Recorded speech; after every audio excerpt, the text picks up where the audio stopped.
In the darkest chamber of an earthen kiva, lit only by the soft pulse of a ceremonial fire, a figure kneels, his voice a river of strange sounds, part chant, part whisper, part rhythm, older than language itself. No one outside his circle understands the meaning of these sounds. They are not written anywhere. They are not taught in schools. They are not even spoken aloud, except in the presence of the sacred. This is not just speech. It is invocation, healing, command. This is the secret language of the medicine men. From the icy expanses of the Arctic to the steaming forests of the Amazonian borderlands, from the mound-building cultures of the Mississippi Valley to the painted deserts of the Southwest, medicine men, shamans, healers, prophets, and spiritual scientists stood as translators between worlds, between body and spirit, between the people and the gods. And to do this, they needed more than herbs and ritual. They needed language, but not the everyday kind, not the kind you speak to trade corn or ask for firewood. No, their language had to resonate on a different frequency, a sacred one, hidden in sound, gesture, song, silence, and dream. Today, we open the hidden scroll of oral America, a scroll never written, passed from breath to breath, and we ask, what were the secret languages of the medicine men? Why were they never meant to be shared with outsiders? And what remains of them today, hidden beneath layers of time, taboo, and silence? This is Untold Secrets of Ancient America. And tonight, we listen with our ears and with our bones. To understand the secret languages of the medicine men, we have to abandon our modern assumptions about language itself. Today, we think of language as a tool to describe the world. But in many ancient American cultures, language was the world. It didn't just describe reality, it created it.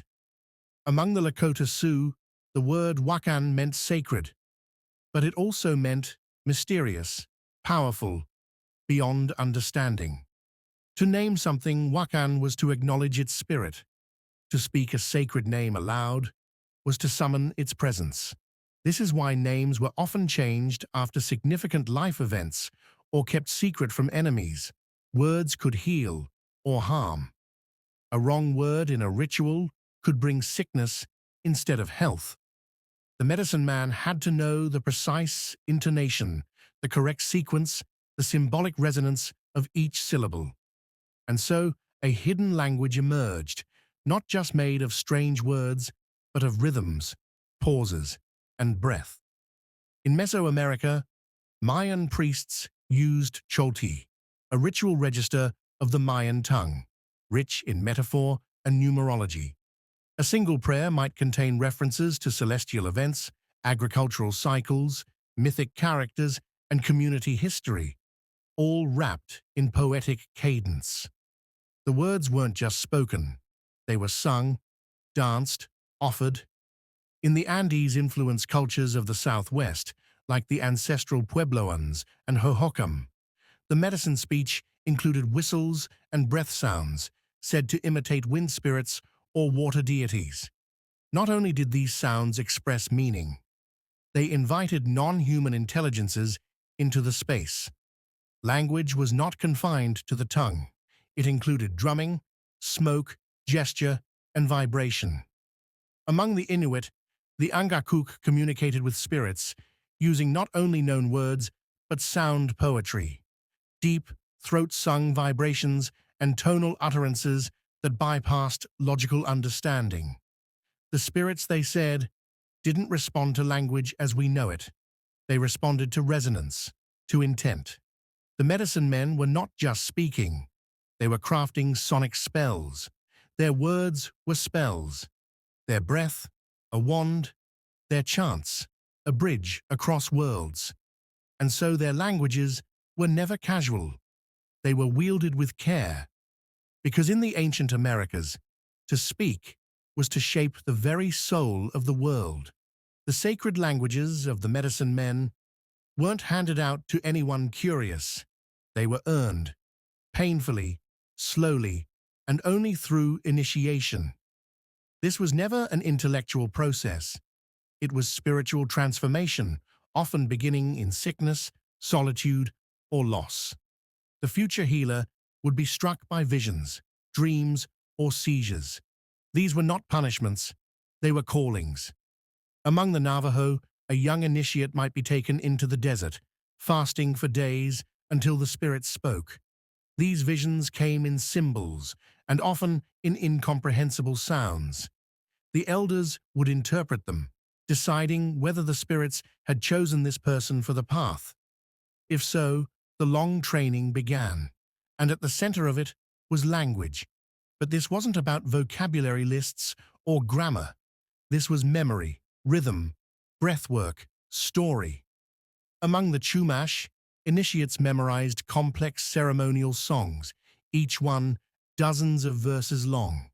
These were oral maps containing astronomical knowledge, environmental cycles, plant medicine, and tribal lineage. Every inflection mattered. A wrong tone could shift the meaning entirely. Medicine men learned to speak in layers. A sentence might mean one thing on the surface and something entirely different when interpreted by someone trained in ritual code. The Great Basin tribes taught initiates to express concepts symbolically, referring to seasons as animals or emotions as colors. These weren't just metaphors, they were encoded teachings. Among the Algonquian-speaking nations like the Ojibwe and Cree, knowledge was often passed in myth cycles, Adizukanag, but only initiates were taught the real meanings beneath the stories. To a child, the tale of the trickster might be funny, but to a medicine man, each line contained encoded herbal knowledge, geographic references, or ethical teachings. What's more, this knowledge was never written. Not because they couldn't write. Some cultures had sophisticated symbol systems, but because writing was not considered secure. Breath-to-breath memory was seen as more sacred, more alive, and so the medicine languages lived in the body, in muscle memory, in the throat's shaping of sound, in the heartbeat timed with the drum. To forget a line was to dishonor the spirits. To speak it wrongly was to break a sacred chain. And to remember it fully, that was to carry the living voice of the ancestors. Now let's go deeper. It wasn't enough to memorize sacred chants. You had to speak in code, not to confuse the spirits, but to protect the knowledge from misuse. Coded speech was a hallmark of the medicine man's craft, and it showed up across cultures. In the Iroquois Confederacy, medicine societies like the False Face Society used ritual chants that were linguistically distinct from everyday Mohawk or Seneca. The structure of the chant was formulaic but encoded. Outsiders might hear it as gibberish or poetry, but each repeated line carried a spiritual instruction, a call to a specific spirit, or a reference to a healing practice. Among the Cherokee, there were whispers of the Anikutani, a vanished priesthood said to have spoken in reversed or inverted language, sentences whose meaning could only be understood by mirroring the sound structure. Whether myth or fact, the concept shows how seriously secrecy was taken. Among the Pueblo peoples, Kachina songs followed a rigid poetic formula, but the words were embedded with environmental metaphors. A line about clouds gathering might signal a rain ceremony or refer to emotional purification. The deeper meanings were hidden behind symbols. Then there were invented dialects. Among the Blackfoot, certain ceremonies used modified forms of the language, removing vowels or shifting consonants according to rules only initiates knew. This was like a code within a code, protecting oral medicine from being overheard by the uninitiated. Even animals became linguistic symbols. A coyote didn't just mean a four-legged trickster, it might refer to a time of year, a social event, or a taboo. The raven might mean wisdom, or death, or secrecy. To understand the medicine man's speech, you had to understand the entire symbolic system of the tribe. Double meaning was the norm. Triple meaning was the goal. Sacred language wasn't meant to be easy. It was meant to be earned. It filtered out the unready and protected the sacred. Now, we must talk about what wasn't spoken. Because for the medicine man, silence was often more powerful than speech. In many tribes, the ability to listen was more highly valued than the ability to speak. The Lakota elders said that silence was the language of spirit. That true understanding came when the mind stopped talking. The medicine men knew that the world spoke, even when humans did not. The wind had its vocabulary. The river sang in sentences. Fire cracked with intention. Listening to these voices required patience, openness, and humility. And when the medicine man finally spoke, it was often not with words, but with sound. Whistles, rattles, flutes, and bull roarers weren't just instruments. They were linguistic tools. The bull roarer, used in the Southwest and across Mesoamerica, produced a low, pulsing hum that was believed to call spirits. Its sound mimicked thunder, wind, or even the deep voices of the ancestors. Birdsong was another vocabulary. Shamans of the Northwest Coast studied ravens, loons, and owls, not just to mimic them, but to interpret them. A certain call might mean danger, or opportunity, or the approach of a spirit.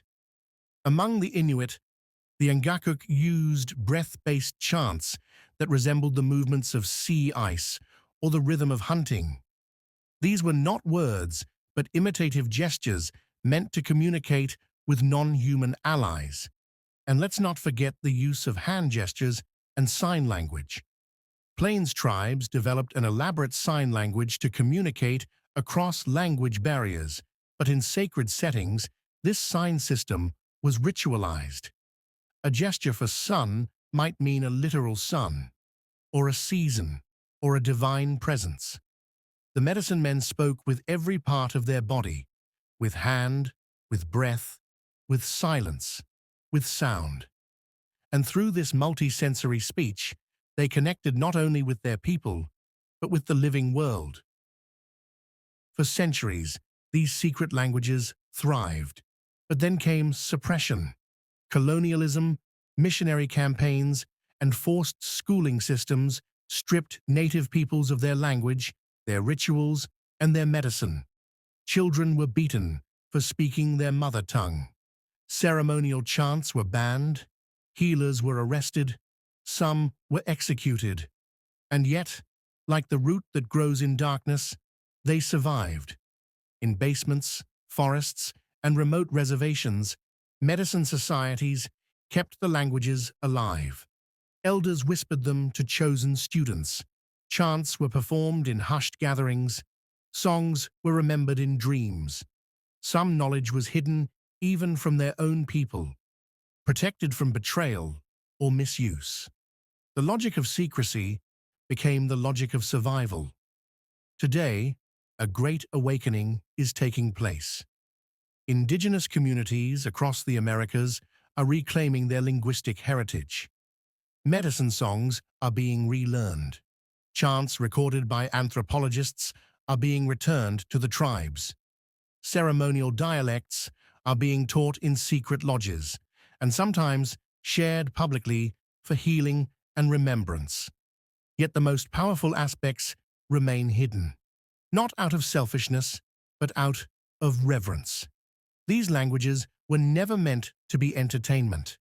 They are bridges to the sacred, and only those who walk with humility, with patience, and with purpose will ever understand them. In the old ways, language was breath, and breath was spirit. To speak was to live. To listen was to love. The medicine men of ancient America knew this. Their languages were not spoken to control others, but to bring balance, to heal, to remember. And though many of those languages remain hidden, their echoes still live, in the silence of the forest, in the cry of a bird, in the dreams of the young. Perhaps in listening closely, we too might begin to remember, not just what was said, but what was meant. And in doing so, we rejoin a circle far older than writing, a circle of breath, spirit, and sound.